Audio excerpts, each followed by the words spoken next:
Hashtag namanya sharing is caring. Jika kamu memang memiliki kemampuan di atas rata-rata dan kita kasihan ojol itu masih pejuang jalanan, belilah makanan sebanyak yang kamu bisa, berikan bayaran di tempat ataupun pakai GoPay atau OVO ataupun yang lain, dan itu bisa berikan makanannya kepada ojol tersebut karena mereka belum tentu bisa makan hari ini. Itu gerakan pertama Bang Ardi.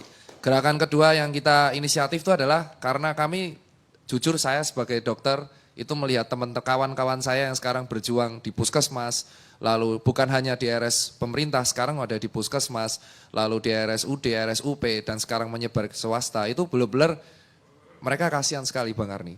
Itu yang jarang banget dibuka, dan salah satu kolega saya, kakak angkatan saya, Dr. Giovanni Van Empel yang alumni UGM yang sekarang PhD di Aussie, dia sempat pulang di sini 2 minggu untuk mewawancara sekitar 18 rumah sakit di Indonesia. Jujur realitanya itu sangat-sangat menyedihkan.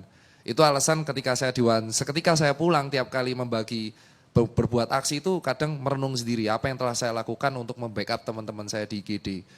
Banyak di antara mereka itu bertemu dengan pasien seperti yang diceritakan Dr. Erlia itu sangat-sangat tepat sekali.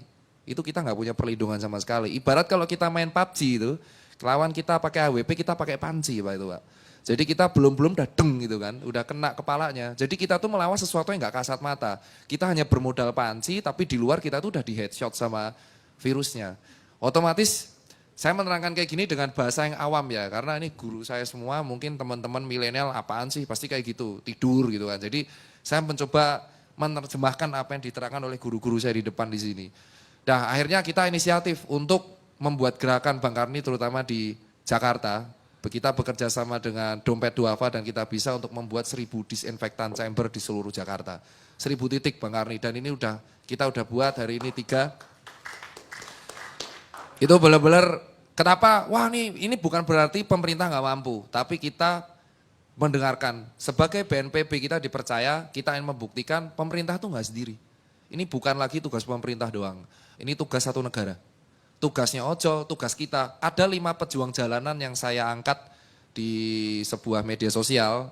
Saya terima kasih Pak Deddy Corbuzier sudah mengangkat. 5 pejuang jalanan itu adalah yang pertama dokter dan tenaga medis. Jalanan itu war zone kalau saya bilang karena mereka zona merah. Kedua adalah polisi dan TNI karena mengamankan negara. Ketiga adalah upah harian, ojol, tukang listrik. Itu teman-teman nggak bisa ngecek internet kalau nggak ada petugas internet kabel fiber optik. Teman-teman nggak bisa sekarang listrik ini kalau nggak ada petugas PLN yang siap 24 jam melayani kita. Itu adalah petugas yang sering kita lupakan. 4, warteg, yaitu petugas UKM. Dan yang kelima pejuang jalanan adalah office boy dan cleaning service. 5 ini tuh sering banget dilupakan oleh kita. Dan akhirnya kita memutuskan selain 1 sharing is caring, kedua kita membuat disinfector chamber, ketiga kita membuat gerakan, saya bersama dengan Mas Hatar Muhammad Dayat, relawan BNPB, itu kita membuat gerakan untuk sama DMI menyemprot seluruh masjid di Jakarta dengan disinfektan sehingga mereka bisa beribadah dengan aman, menyemprot gereja dengan disinfektan, jadi itu aktif. Dan kita juga membuat kegiatan kemarin menyemprot angkot di terminal-terminal karena itu adalah garda terdepan kami, karena mereka juga nggak bisa di lockdown, jadi ketika pemerintah belum bisa menerapkan lockdown, kami yang berjalan. Apakah kami dibayar? Tidak. Karena saya sendiri udah punya bisnis dari yang lain dan teman-teman influencer punya uang lain. Ini saatnya kita satu negara itu saling membantu. Dan yang keempat Bang Arni, teman-teman saya rumah sakit itu kan yang BNPB jujur kemarin kita apresiasi, terima kasih buat BNPB udah 40.000 tapi nggak tahu sampainya kapan, saya juga nggak tahu. Tapi yang jelas saya inisiatif menggalang dana juga. Saya sebagai dokter membeli resell masker Pak Arni. Ini yang paling ironis. Masker itu saya beli harga resell senilai 420 juta, 200 dari duit saya sendiri. Karena Mas Tirta kenapa, Pak Dokter Tirta kenapa membeli masker harga resell, itu kan ngasih keuntungan. Kalau saya nggak beli masker harga resell, yang dijual oknum-oknum ini, yang entah gimana ada di oknum terus, teman saya mati di belakang. Jadi saya beli resell, dan mereka kaya raya dapat mobil, mungkin Mini Cooper sebulan ya, tapi saya ya bodo amat, tapi yang penting teman saya selamat. Dan itu saya bagikan ke Rumah Sakit Sarjito di Yogyakarta, Rumah Sakit Bethesda, Rumah Sakit di Jambi, Depok, Rumah Sakit Islam kemarin saya bagikan. Dan itu respon yang luar biasa saya dapatkan adalah, Pak Karni pernah nggak lihat orang habis pulang perang, capek, belum tidur, tapi begitu lihat dibantu tuh optimisnya naik. itu adalah psikis yang jujur luar biasa tinggi sekali. Dan support terakhir yang saya coba lakukan bersama kawan-kawan, itu adalah gerakan memberikan makanan buat tenaga medis. Ada 3 gerakan yang saya bangun. Pertama, saya membantu teman-teman FKUI membuat namanya Nutrisi Garda Terdepan. Nutrisi Garda Terdepan telah membuat makanan dan memberikan ke 4 rumah sakit rujukan utama. Salah satunya RS Persahabatan, mungkin kita itu yang memberikan adalah teman-teman FKUI. Terima kasih. Iya, itu karena saya gak tega aja lihat teman-teman itu praktek terus tapi makan cuma nasi dok gitu kan, maaf, nasi telur bahasa Jawa ya. Nasi telur tiap hari dan kenapa bukan meremehkan tapi mereka ini butuh protein. Akhirnya Nutrisi Garda Depan dibangun oleh alumni FKUI dan teman-teman FKUI menyebarkan. Dan ini kita bentuk lagi dengan Pak Arief dari DMI, Dewan Masjid Indonesia. Kita membentuk juga gerakan membagikan 1000 madu dan 1000 telur rebus untuk semua rumah sakit yang ada di Jakarta. Itu aja yang kita bisa lakukan dan itu yang bisa dilakukan oleh warga. Jadi sebenarnya warga itu sudah stop lah kita hujat. Akan sangat mengecewakan ketika yang paling mengecewakan itu adalah ketika satu kebijakan kesehatan itu tidak sesuai, yang disalahkan presidennya.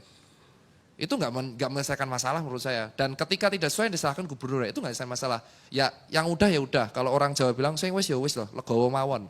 Jadi sekarang itu kita saatnya, kalau kamu yang emang dikasih libur, ya libur di rumah aja gitu loh. Kalau bosen ya di rumah. Jangan malah nongkrong-nongkrong, kemarin di Bulungan nongkrong itu kan dibubarin akhirnya sama polisi, untung nggak di penjara. Dan yang kedua, yang pejuang jalanan ini yang kita support sekarang. Yang kita support secara mandiri dari teman-teman influencer, dari teman-teman dokter, dari teman-teman relawan yang kita support dengan membangun disinfektan chamber, mengajari cara cuci tangan. Dan kalau pulang rumah, jangan lupa kalau kamu emang tetap di jalan, pulang rumah jangan nyentuh anak dulu, jangan nyentuh istri dulu, jangan nyentuh orang tua dulu, langsung cuci tangan, cuci kaki, ke WC dulu. Dan yang terakhir, kalau misalkan ini, pembatasan wilayah dilakukan beneran. Sebenarnya yang bisa dilakukan adalah sharing is caring. Yang kaya membantu yang nggak punya. Itu aja simpel, bener-bener. Tapi tetap ada yang julid. Berdasarkan undang-undang karantina yang ditandatangani oleh Pak Jokowi. Itu kalau ada terjadi karantina yang menanggung kebutuhan pangan adalah presiden. Ya emang, lah kau kira beli 2000 ton beras itu gampang. Orang tuh kadang di media sosial bisa ngetik, tapi mereka nggak mikir impactnya ke depan kayak apa. Selama pemerintah itu butuh proses. Anggap aja pemerintah, oke, pemerintah sekarang ada maksud Pak Jokowi kemarin di media sosial ya Pak Fajrul, itu foto di gudang beras ya. Saya lihat itu Pak Jokowi foto saya sedang memperhatikan kebutuhan pangan di Indonesia. Itu sebenarnya adalah sebuah statement psikis bahwa nih loh kebutuhan pangan siap kalau sewaktu-waktu ada apa-apa. Nah, tapi pemerintah itu butuh proses. Pemerintah butuh proses dan ketika butuh proses itu, selayaknya kita, kalian tuh saudara Atta Halilintar gitu kan, teman-teman Reza Arab, Rachel V-nya dan teman-teman yang punya follower banyak yang selalu pamer mobil mewah di setiap Instagram dan YouTube-nya. Itu kan. Tolonglah jual satu mobilmu dan berikan itu donasi ke teman-temanmu kalau emang kamu real pahlawan di sini, men. Jangan cuma manfaatin follower buat pribadi. Ya kan, Pak? Merdeka itu buat ojol, kenapa? Karena separuh pegawai saya, Susan Care, saya punya bisnis Susan Care, separuh pegawai saya itu anak jalanan. Saya itu juga pernah geladang, karena jadi dokter, saya ngerantau ke Blok M buat sewa, buat ruko sama kos, gak ada, saya ditampung sama teman-teman preman di Blok M. Dan di situ saya ngerti hidup harian kayak apa. Itu harusnya peran influencer sangat gede. Bayangin ads 10 juta subscriber, itu berapa miliar? Sumbangin lah langsung tuh buat ojol semua, mereka akan lockdown langsung 14 hari. Bener gak Pak? Ya itu, selesai. Tapi mau gak teman-teman influencer? Ya enggak, punya, bisa gak? Tapi kalau emang gak bisa, contoh Rachel V-nya, kemarin donasi dapat 5M, 2M langsung kasih PMI, lewat kita bisa. Nah yang lain ini, sembari menunggu pemerintah menyiapkan opsi, selayaknya kita yang kaya membantu yang miskin. Corona itu harusnya menjadi momen buat rakyat Indonesia untuk saling membantu. Yang dokter itu pahlawan sejati, sini 8 tenaga medis sudah tumbang. Kalau sampai semua tenaga medis ini tumbang, ya udah siapa yang mau nolong? Habis men, Indonesia nggak boleh jadi kayak Itali bos. Itu, Itali itu kenapa bisa kayak gini? Kalau nggak salah bisa dicek ya, itu dokter di China dikirim volunteer dan dia mengatakan, sorry maaf dengan segala hormat, warganya ngeyel. Ya kan, udah ada yang jalanan tetap nongkrong. Saya masih ingat banget ada yang saya tegur, saya dokter, saya tegur itu di depan nongkrong kafe, bubar bor, Ngapain jam segini nongkrong-nongkrong di luar sampai ngerokok? Nyawa-nyawa gua, yang mati-mati gua. Sebelum COVID menyerang gua pengen party dulu. Buset. Iya, lu mati tapi lu nyebabin dokter-dokter juga mati, Pak. Mending gue matiin lu lama-lama, gue laporin polisi, dibubarin di Blok M. Itu jadinya Blok M dibubarin, maaf tuh saya ngelaporin Polda. Karena saya nggak mau kalau kalian nongkrong tuh matiin teman-teman saya masalahnya. Karena hari ini guru saya udah meninggal. Saya nggak mau dokter tuh tumbang dan perawat tuh tumbang. Udah cukup lah 8 itu. Dan mereka itu harusnya dianggap pahlawan Indonesia. Bukan benar-benar pahlawan. Dan yang pertanyaannya yang terakhir, karena itu sedikit kegiatan kami Bang Karni, dan jujur saya tidur hanya 4-5 jam, besok pagi saya harus jam 7 ke RSUD Kebayoran, itu red zone, kita harus masang 2 desinfektan di situ, lalu siang saya ke RSCM untuk masang disinfektan chamber di situ, sorenya kami akan memasang disinfektan di 5 chamber dan MRT dan tempat markas ojol. Ada 1 disinfektan saya pasang di depan markas Gojek Pak. Jadi nanti Grab sama Gojek bisa ke sana, tadi udah banyak Pak. Dan ini pertanyaan saya buat mungkin ada Bang Fajrul dan ex-menteri keuangan Pak Fuad. Yang saya tanyakan itu adalah kita saatnya bukan menyalahkan Pak. Cuman kok bisa sih APD itu langka di Indonesia? Apakah tidak ada sebuah kebijakan untuk melok APD di Indonesia sehingga kebutuhan APD itu terpenuhi? Karena itu bukan tugas dokter. Ketika dokter itu sampai berdonasi untuk sesama dokter, itu berarti ada yang salah. Dan itu bukan berarti menyalahkan pemerintah, tapi harus segera dievaluasi. Terus yang kedua, saya hanya melaporkan teman-teman saya dari Giovanni Van Empel ini dan melaporkan kerjaan dokter di lapangan. Mereka tuh sering nangis Pak, tiap malam. Kenapa? Karena nggak bisa pulang. Dan mereka nggak tega pulang karena ninggalin pasien di IGD dan di ruang isolasi. Dan faktanya adalah, yang teman-teman semua ini harus tahu adalah, teman-teman saya itu sebenarnya udah sakit, semua ngerasain radang tenggorokan, tapi mereka tetap swab test negatif, gas terus, karena mereka nggak tega ninggalin pasien. Pertanyaannya adalah, ini kenapa SOP yang telah dibuat, itu tidak menyebar rata di Indonesia Pak?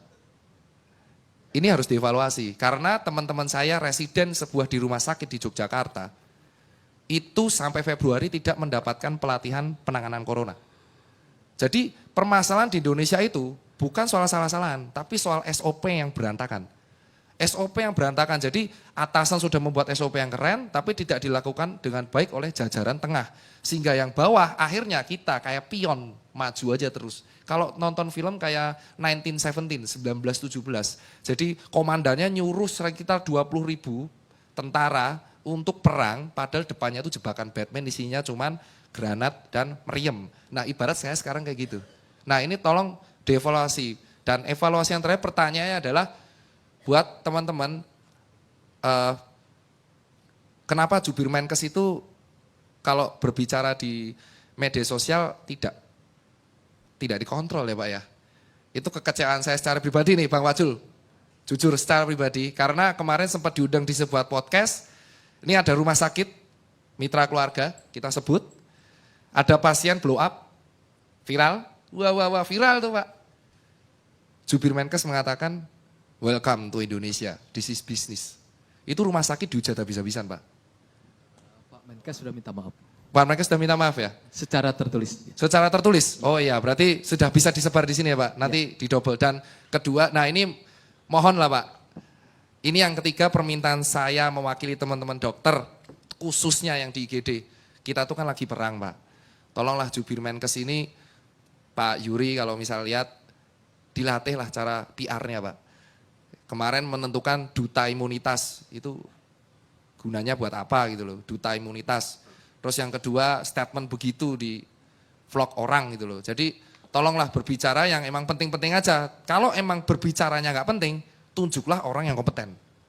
Itu aja sih pesan Pak. Karena kasihan dokter udah berjuang di net. Ketika beliau tuh selalu mengeluarkan statement yang ambigu, itu pasti yang diserang adalah dokternya, perawatnya, dijulitin. Sudah digaji, sudah disumpah, tapi kayak gini. Dokternya tidak melayani pasien, padahal itu triase Pak. Sampai saya edukasi triase mati-matian. Triase itu adalah ada merah, ada kuning, ada hijau, ada hitam. Itu ketika pasien dalam kondisi darurat banyak banget, kita terpaksa harus triase. Benar kata Dr. Erlina, tidak semua masyarakat tahu ketika rumah sakit itu bludak atau penuh banget, Dan ini, wah ini kondisinya kayaknya masih bagus gitu ya dok ya. Masih bisa jalan-jalan. Mbak, kamu pulang dulu mbak. Tapi karantina diri sendiri. Karena rumah sakit penuh ini. Pulang dulu ya. Nah itu maksudnya triase teman-teman. Jadi itu yang menurut saya harus disampaikan. Jangan, dokter Elina itu guru kita loh, SP Paru loh. Dan beliau udah sepuh. Beliau sepuh, kalau di guru besar nama bilang sesepuh. Sudah sesepuh tapi masih melayani pasien turun. Itu kayak, apakah dokter mudanya tidak ngapa-ngapain? Ini lebih gila lagi dokter muda ya. Jadi kemarin di Twitter yang mengatakan bahwa dokter muda tidak ngapa-ngapain itu saya pengen jitak gitu kepalanya itu ya. Karena jujur dokter mudanya itu dokter di Bintaro umur 36 tahun gak ada. Tita, Iya. saya boleh nambah dikit? Iya dokter Elina. Ya, jadi dokter-dokter muda di kami, jadi ada junior-junior saya itu berjibaku masuk ke ruang isolasi bergantian. Betul. Kemudian juga kami punya murid peserta PPDS atau residen yang sedang mengambil spesialis, mereka juga ikut. Dan saya baru tahu, ini saya terharu sekali ya, baru tahu karena saya ada di WA group, suatu WA group dan ternyata ada orang tua dari murid saya itu mengatakan, anak saya sudah 2 minggu tidak pulang ke rumah, tidak berani pulang, bukan apa-apa karena khawatir kalau pulang menularkan ke orang tuanya. Jadi buat saya ini menyedihkan sekali, artinya sudahlah berjibaku sampai juga memendam rasa rindu kepada orang tua. Baik. Dan ini kita nggak teriak-teriak gitu loh. Dan bahkan murid saya itu nggak cerita-cerita, saya taunya dari orang tuanya cerita kepada grup lainnya. Baik. Jadi tolong juga ini tidak ada dari kami satu lagi niatan untuk menelantarkan, kami betul-betul mengabdi, tapi memang pekerjaannya banyak dan itu Rasanya baik banget. pasiennya banyak dan masyarakat tidak tahu. Tidak tahu ini kalau kita suruh pulang itu sebetulnya seperti dokter Tita katakan. Kita suruh pulang karena kondisinya masih baik. Kalau di rumah sakit kan kita yang berat atau yang perlu perawatan. Begitu, terima kasih ya. Iya betul, itu saya wakilkan karena banyak teman-teman anak muda tuh ngujat terus dan saya nggak tega. Dan itulah alasan kenapa BNPB dan BUMN saya apresiasi dengan BUMN Pak Erik yang membuat Wisma Atlet. Saya pas H-1 saya koordinasi di situ Pak, bareng-bareng dengan Pak Maijen, Pak Polri dan kawan-kawan di situ. Dan saya juga apresiasi kemarin ketika saya edukasi cuci tangan, saya sangat dibantu oleh Polda Metro Jaya. Dan Polda Metro Jaya itu benar yang garda terdepan, Dokter Tita ayo kita bantu masyarakat. Dan ini Pak Karni, ini ada teman curhat Pak Karni dari Puskesmas. Kita itu wajib kunjungan ke rumah pasien ODP di daerah Cirebon. Tapi kita itu tanpa APD lengkap. Kita nekat, karena kita sumpah dokter. Lalu jika ada PDP, prosedur perujukan pun masih kacau. It means rumah sakit rujukan COVID itu terlalu dikit. Jadi request teman-teman, rumah sakit rujukan standarnya ditambah jangan persahabatan semua, nanti bludak di persahabatan. Ada banyak ya, ADP-nya, kapasitas beda-beda. Rumah sakit. Lalu Dinkes gak siap dikonsulin, jadi pasien bingung dan kewalahan. Dan tadi yang di rumah sakit darurat juga ada antrian pasien ODP. Nah ini sih sebenarnya semua berujung pada SOP. Jadi saran dari teman-teman kalau bisa Bang Fajrul ini sangat minta tolong banget disampaikan ke Pak Presiden dan Pak Menteri Kesehatan dan seluruh jajaran Komisi Kesehatan dan Departemen Kesehatan tuh kalau bisa rapat terbatas untuk merapikan SOP yang ada di Indonesia. Baik. Terima Jadi, kasih Pak Karni. dari baik Bu Erlina maupun Saudara Tirta, ini curhat yang paling utama itu kepada para pembuli ini. Artinya kita, dan ya APD udah jelas tadi. Bully itu sih nggak terlalu, Iya. tapi APD ya. APD yang lebih penting. Saya lebih Bully itu kita nggak anggap penting itu, Tirta tapi tadi kan APD. menyinggung soal itu juga. Iya, dan Tapi APD betul juga Ibu penting. bilang itu tidak penting. Apapun kita bikin di Republik ini, Selalu salah. bukan selalu salah. Banyak yang mengatakan bagus, tapi pasti banyak juga yang mencela. Nabi pun tidak disukai gitu. Pak Jurul habis ini juga dihajar orang. Jangan Pak. ILC bikin ini aja, setiap kita bikin. Dimaki-maki juga, dibilang itu hanya debat gak ada guna. Kita padahal bukan berdebat di sini. Ngasih pencerahan, ngasih pendidikan kepada publik. Tapi itulah. Sabar Bang Karni. Enggak, saya malah mau nasihatin ibu. Sebanyak, dan saudara Tirta, sebanyak yang benci kita, sebanyak yang sayang kita, sebanyak itu pula akan benci kita. Kata orang tua saya. Itu, saya Kata orang pulang tua lagi. saya.